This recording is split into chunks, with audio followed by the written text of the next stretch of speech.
नमस्ते बच्चों। कैसी तैयारी चल रही है? ये सही बात है कि आज मैं बहुत दिनों बाद आपके सामने हूँ, लेकिन इस बीच मैं आपके लिए बहुत सारी चीजें तैयार कर रही थी। मेरे पास बहुत सारे बच्चों के पत्र आए, ईमेल आए कि उनकी क्या क्या समस्याएं हैं। और आज सबसे पहले जिन बच्चों ने मुझे भेजा, मैं उनकी समस्या को सबसे पहले लेती हूँ।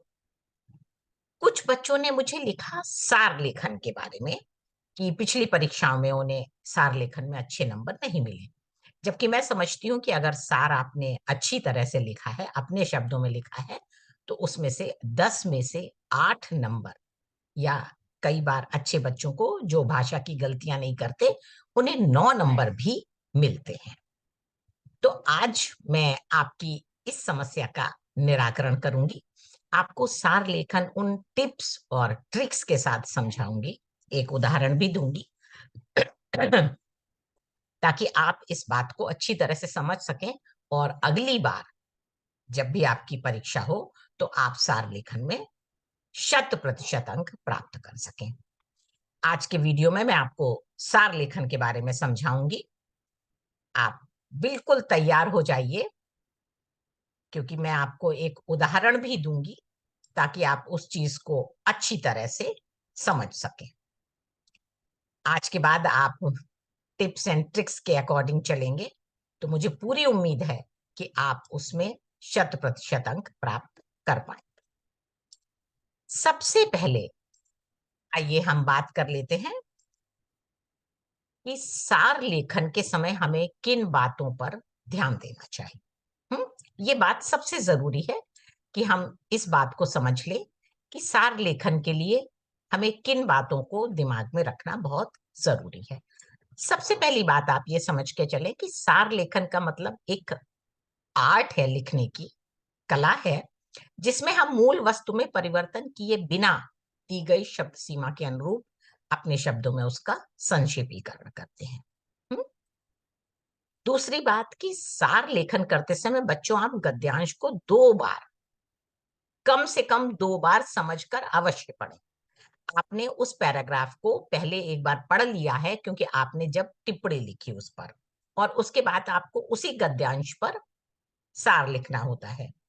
सार के लिए आप एक बार उसे और पढ़ लें तो मेरे विचार से आप गद्यांश को अच्छी तरह से समझ पाएंगे और उसमें जो मुख्य बिंदु दिए गए हैं उनको भी अंडरलाइन यानी कि रेखांकित कर पाएंगे। गद्यांश प्रायः ये वाला गद्यांश बड़ा होता है, तो मेरा सुझाव है कि आप इसको 3 या 4 हिस्सों में बांट लीजिए और फिर मुख्य बातों को रेखांकित भी कर लीजिए। अगर उसमें कोई उदाहरण दिया गया है यानी कि अगर आपको गद्यांश के बीच में कोई उदाहरण मिल रहा है तो लिखते समय या तो आप उसको बहुत संक्षिप्त रूप में लिखें अगर वो बहुत इंपॉर्टेंट है, मुख्य है, और अगर शब्द सीमा पूरी हो रही है तो आप उस उदाहरण का समावेश ना करें, ये बेहतर होगा। मुख्य विचार या विषय वस्तु आपके सारांश का हिस्सा अवश्य होनी चाहिए, भले ही उदाहरण ना हो। उसके बाद की जो भी आप सामग्री लिख रहे हैं वो व्यवस्थित होनी चाहिए, यानी कि वो क्रमानुसार होनी चाहिए, स्पष्ट होनी चाहिए और लिखते समय आपकी भाषा सरल होनी चाहिए।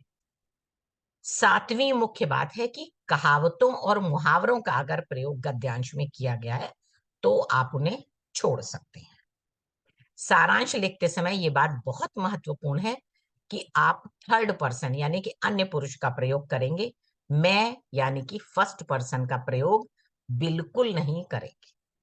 ठीक है। इसके बाद एक बात और ध्यान रखिए बच्चों कि आपको निर्देश दिए गए होते हैं कि पाठांश से वाक्य उतारना उचित नहीं है, इसलिए आप लिखते समय समानार्थी शब्द, पर्यायवाची शब्द, वाक्यांश के लिए एक शब्द, इनका प्रयोग करें तो आप देखेंगे कि आप कम शब्दों में ही अपनी बात को कह पाएंगे।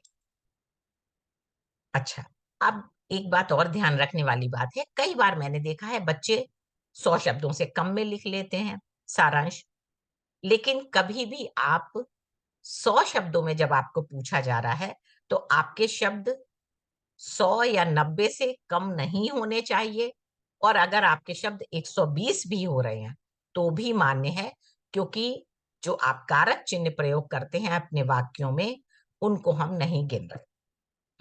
तो आप 110, 115 तक की शब्द सीमा भी ले सकते हैं, और उन्हीं शब्द सीमा में आपके सारे मुख्य बिंदु आ जाने चाहिए। कभी कभी ऐसा होता है कि सारे मुख्य बिंदु आप नहीं इंक्लूड कर सकते अपने समरी लेखन में, तो लेकिन जो मुख्य बिंदु हैं वो अवश्य शामिल होने चाहिए।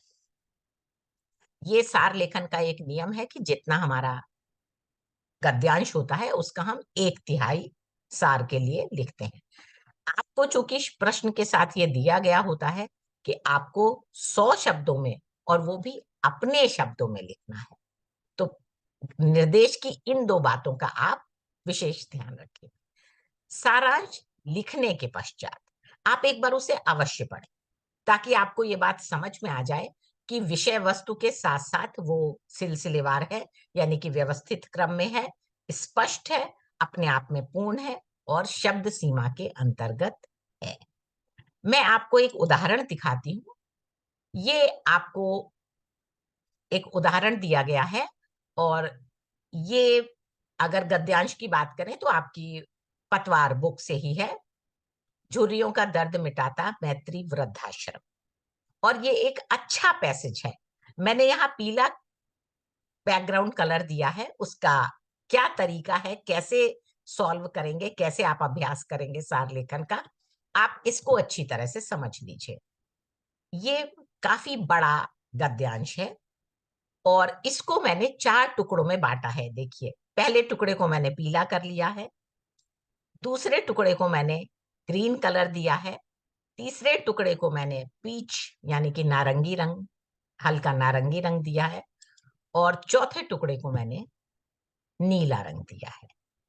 अब आपको करना क्या है कि जब आप इस पर काम करना शुरू करेंगे तो आपके पास एक गद्यांश के 4 टुकड़े हैं। आप पहला टुकड़ा पढ़िए और उसके जो मुख्य बिंदु हैं उनको रेखांकित कर लीजिए। देखिए, मैं आपको एक टुकड़ा पढ़ के भी दिखाती हूँ, और कैसे मैंने उनको रेखांकित किया है वो भी आपको दिखाती हूँ। पैराग्राफ आइए हम साथ में पढ़ते हैं। अगर आप बहुत ध्यान से गद्यांश पढ़ेंगे तो आप गद्यांश की जो विषय वस्तु है उसको भी समझ पाएंगे, और बड़ी ही आसानी से उसमें लिखे गए मुख्य बिंदुओं को रेखांकित भी कर पाएंगे। पैराग्राफ में आपके लिए पढ़ती हूँ। भारत में बुजुर्गों के लिए काम करने वाली स्वयंसेवी संस्था हेल्पेज इंडिया का सर्वे बताता है कि अपने परिवार के साथ रह रहे करीब 40% बुजुर्गों को मानसिक शारीरिक प्रताड़ना झेलनी पड़ती है, और इस समय पूरे भारत में 728 वृद्धाश्रम चलाए जा रहे हैं, जिनमें से 124 केरल राज्य में है।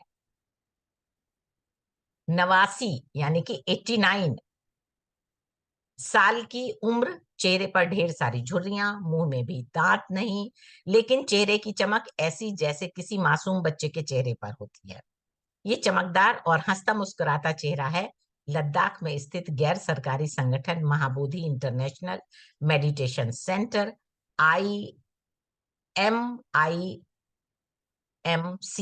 द्वारा चलाए जाने वाले मैत्री वृद्धाश्रम के पिछले कई सालों से रहने वाली सोनम पलकीत का।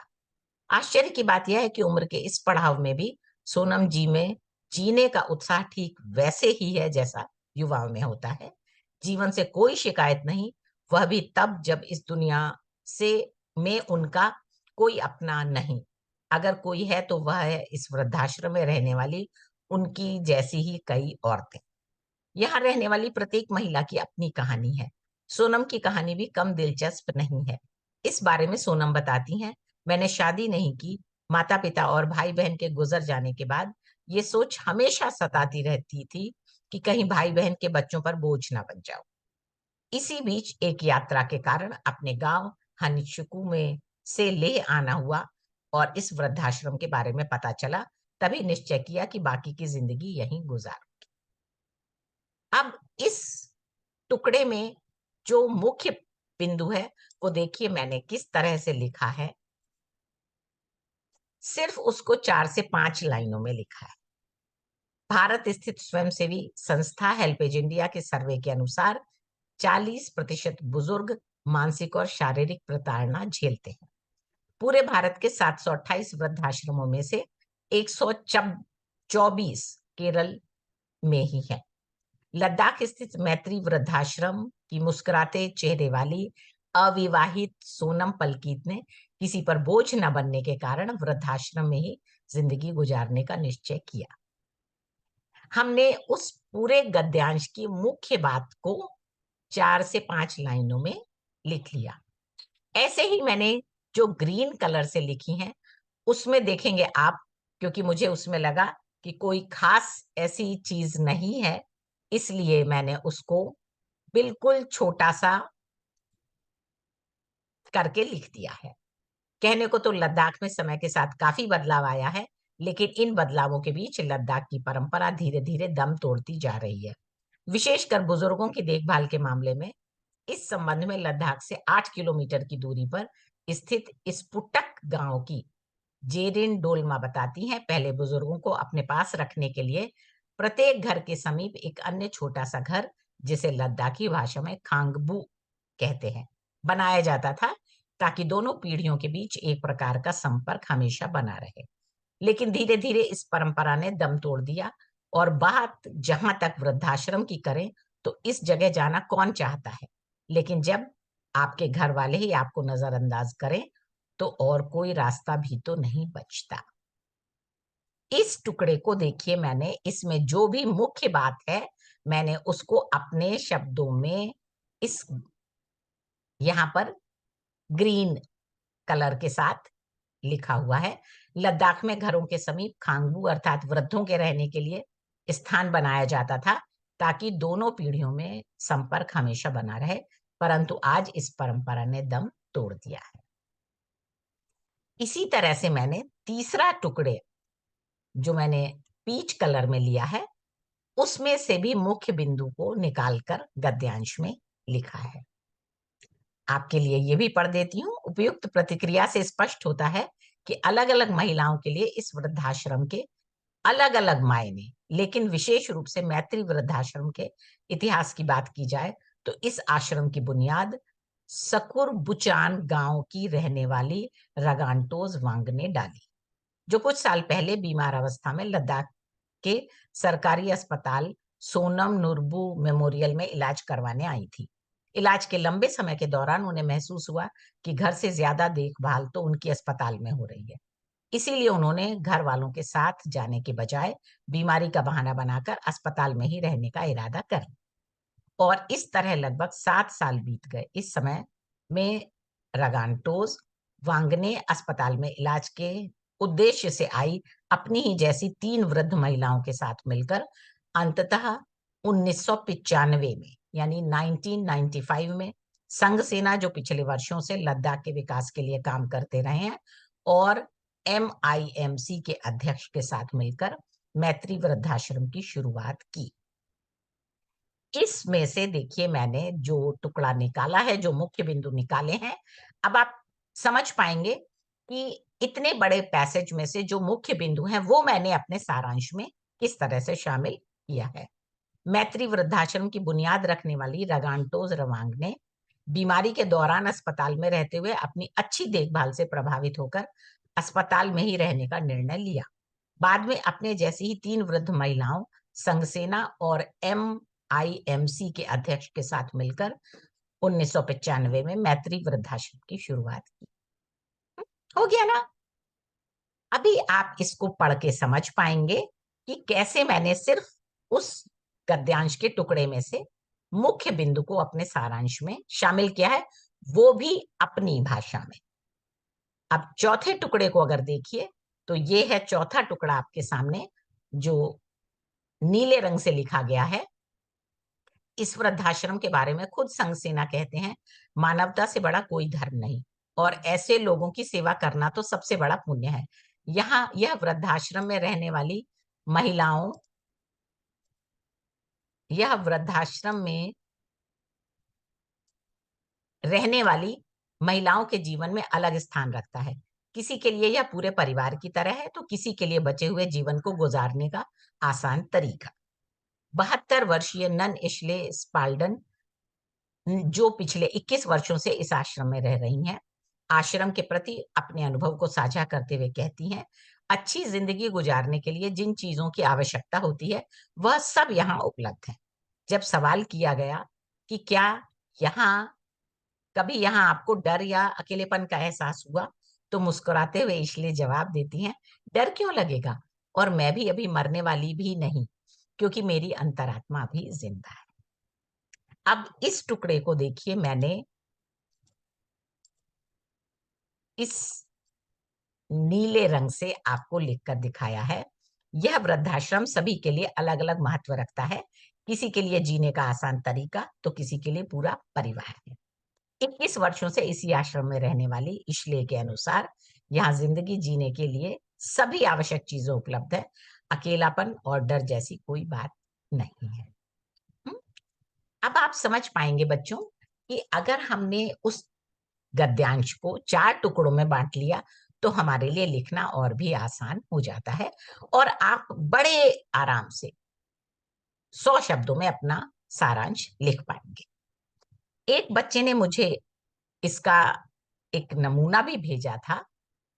मैं आपको दिखाती हूँ। ये एक बच्चे ने मुझे सारांश लिख के भेजा था और मुझे इस बात लगी कि उसने सारांश तो लिख लिया। पहली बात तो इस सारांश में शब्द सीमा कम, तो मैं कहूंगी कि आप कभी भी शब्द सीमा इतनी कम भी ना रखें, क्योंकि अगर आप कम रखेंगे तो फिर आपके मुख्य बिंदु उसमें शामिल नहीं हो पाएंगे। दूसरी बात, मुख्य बिंदुओं के चयन में आप पूरी सतर्कता और सजगता बरतें। ऐसा ना हो कि मुख्य बिंदु छूट जाए और आप किसी एक ही बात को 2 बार या 3 बार लिख दें। रिपीटिशन या दोहराव तो लिखने की बिल्कुल भी जरूरत नहीं है। अब आप इसको देखिए, मैं आपको पढ़ के सुनाती हूँ। आपको स्वयं महसूस होगा कि जो मैंने आपको सारांश तैयार करके दिखाया जिस तरह से, वो कैसे अपने आप में परिपूर्ण है। इन्होंने लिखा, भारत में बुजुर्गों के लिए संस्था हेल्पेज इंडिया के सर्वे के अनुसार 40% बुजुर्गों को मानसिक तथा शारीरिक प्रताड़ना झेलनी पड़ती है। ठीक था। पूरे देश में 728 वृद्धाश्रम चलाए जा रहे हैं। मैंने इसमें साथ केरल की संख्या भी जोड़ दी थी। लद्दाख में स्थित संगठन एमएमआईसी, अंग्रेजी में कृपया बिल्कुल ना लिखें, मैत्री वृद्धाश्रम चलाता है। इन मैत्री वृद्धाश्रमों में अधिक उम्र होने के बजाय भी लोगों में जीवन का उत्साह बहुत है। जीवन की उत्साह, ये कारक चिन्ह की यहाँ पर गलती है। उनके जीवन में कोई शिकायत नहीं है। यहाँ हर एक वृद्ध महिला की अपनी कहानी है। यह आश्रम ने इस आश्रम की शुरुआत 1995 में संघ सेना के द्वारा की गई थी। यहाँ पर आप और नाम भी शामिल कर सकते हैं। यहाँ के बुजुर्ग कहते हैं कि अच्छी जिंदगी गुजारने के लिए सभी आवश्यक चीजें यहाँ उपलब्ध हैं। किसी को डर या अकेलापन महसूस नहीं होता। अब आपको समझ में आ पाएगा कि इसमें अगर हम शब्द सीमा थोड़ी और बढ़ाते, तो हम कुछ अन्य बिंदुओं को भी इसमें शामिल कर पाते। इस सारांश को पढ़कर आप समझ पाएंगे कि आप किस तरह से इसे लिखें और कैसे शब्द सीमा में आप अपने सभी जो मुख्य बिंदु दिए गए हैं उनको शामिल कर पाएंगे। मैं इसी के साथ आज का वीडियो खत्म करती हूँ। आप सभी को बहुत बहुत शुभकामनाएं और अगले वीडियो में मैं फिर सार लेखन पर आपको कुछ और नए तरीके सुझाऊंगी, टिप्स बताऊंगी, ताकि आप परीक्षा में 100% अंक प्राप्त कर सकें। आज के लिए इतना ही। अगली बार जल्दी मिलते हैं सारांश लेखन के साथ ही। नमस्ते।